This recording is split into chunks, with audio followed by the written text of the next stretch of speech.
ਤੁਹਾਨੂੰ ਇਹ ਪਤਾ ਕਿ ਸਭ ਤੋਂ ਪਹਿਲਾ ਜੁਮਲਾ ਕਿਹਨੇ ਬੋਲਿਆ ਸੀ ਕਿ ਤੁਸੀਂ ਜਿਹਾਦ ਦਾ ਐਲਾਨ ਕੀਤਾ, ਤੁਸੀਂ ਜਾ ਕੇ ਜਿਹਾਦ ਕਰੋ ਤੇ ਤੁਹਾਡਾ ਖੁਦਾ ਜਾ ਕੇ ਜਿਹਾਦ ਕਰੇ, ਅਸੀਂ ਇੱਥੇ ਬੈਠੇ ਆ।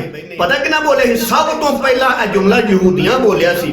ਜਦੋਂ मूसा सलाम ने ऐलान किया अपनी कौम वास्ते, उन्होंने कौम यहूदी सन, जो मूसा सलाम ने ऐलान किया कहने लगे अल्लाह ने फरमाया आओ जिहाद वास्ते चलिए, अल्लाह का हुक्म है, ते कौम की कहने लगी, यहूदी की कहने लगे कि तुसा आप ऐलान किया ना ते आप ही जाओ जिहाद करने वास्ते ते तुहाडा खुदा जाए जिहाद करने वास्ते, असीं इत्थे बैठे हां।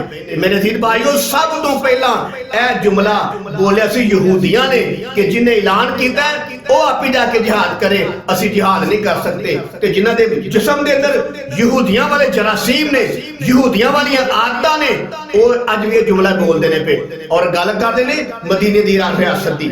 असीं मदीने वाली रियासत बनाना चाहते हैं, और तुसां घट्टा बनानी है मदीने दी रियासत। मदीने दे अंदर मेरे पाक पैगंबर सल्लल्लाहु अलैहि वसल्लम ने 27 जंगां लड़ियां। मेरे नबी दे दौर के अंदर 256 सहाबा शहीद होए, और तुहाडा तां एक भी नहीं शहीद होया, एक भी नहीं मरिया।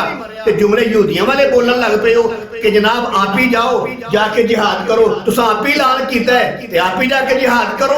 ते हकीम सईद साहब ने एवं नहीं सी कह छड़िया कि इन्हां दे अंदर यहूदियां वालियां आदतां ने। डॉक्टर सराज साहब ने भी कह छड़िया सी इन्हां दे अंदर यहूदियां वाले जरासीम ने। मौलाना फजल रहमान साहब ने भी आखिया सी यहूदियां दे एजेंट ने।